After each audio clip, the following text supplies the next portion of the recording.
네, 도로교통공단이 최근 3년간 여름 휴가철 교통사고를 분석했습니다. 7월 중순부터 8월 말까지 하루 평균 10명이 교통사고로 숨지고 900명이 다친 것으로 나타났는데요. 특히 이 기간 교통사고 건수가 연중 다른 때보다 8건 정도 많고 부상자 수도 20명 이상 늘어난다고 하는데 이유는 무엇인지 또 예방법은 없는지 알아보겠습니다. 이슈앤피플 도로교통공단 교육운영처 최종택 교수 전화로 연결되어 있습니다. 네, 교수님 안녕하십니까? 이 휴가철 교통사고가 평소보다 더 많이 발생한다고요? 여름 휴가철은 휴대폰 사용이나 졸음운전으로 인한 전방 주시를 못함으로 인해서 많은 사고가 발생하고 있는데요.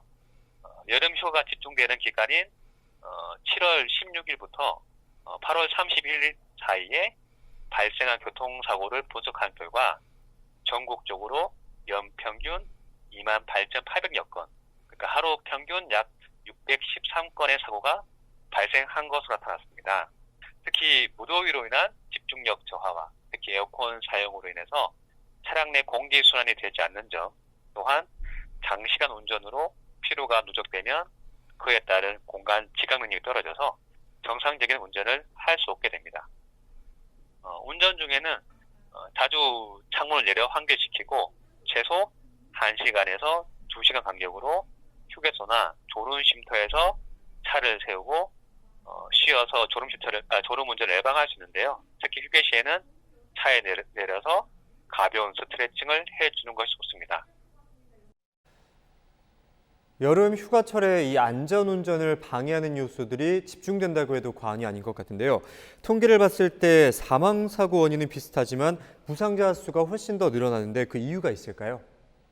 그 통계를 먼저 보시면은 여름 휴가 기간에 보통 일평균 약 10명이 사망하고 926명이 다친 것으로 나타나는데요.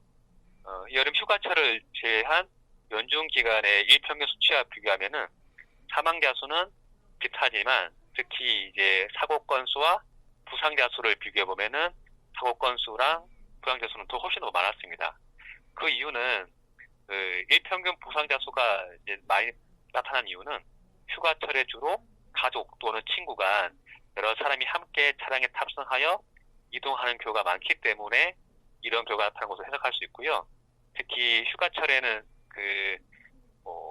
이제 차를 렌트한다던가, 이제 뭐 대학생들이 방학 중에 친구들과 같이 이제 여행을 가는데, 익숙하지 않은 운전으로 인해서 교통사고를 일으키는 경우가 많고요.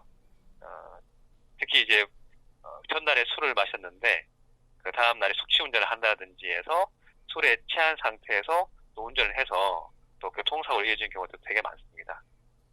그리고 또 휴가철에는 또 그 날씨 변화로 인한 사고도 있는데요. 특히 이제 요즘 같은 시기에는 이제 장마철에는 또 많은 비가 내려서 빗길 교통사고가 많이 발생할 수 있고요. 특히 빗길에서 타이어와 노면 간의 마찰력이 낮아져서 제동 거리가 더욱 길어지게 되는데요.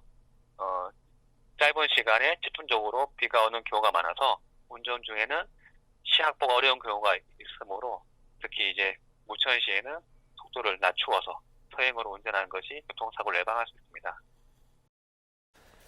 여기에 여름철에 자전거나 오토바이 같은 이륜차로 인한 사고 피해도 급증한다고 들었습니다. 원인과 예방법에 대해서도 알려주실까요?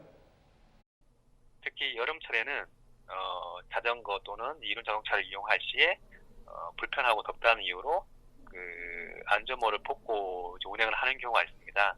근데 이제 머리 손상으로 인한 사망이 이제 그 자전거 전체 사망 건수의 78% 정도로 차지하고 있고요. 그래서 안전모 미착용으로 인한 치사율이 안전모 착용 시 치사율보다 2배 이상 높다고 볼 수 있습니다. 그래서 꼭 자전거나 이륜차를 이용할 시에는 안전모를 착용해서 머리 손상으로 인한 사망 사고를 예방해야 될 것 같습니다. 네, 말씀 고맙습니다. 지금까지 도로교통공단 최종택 교수였습니다.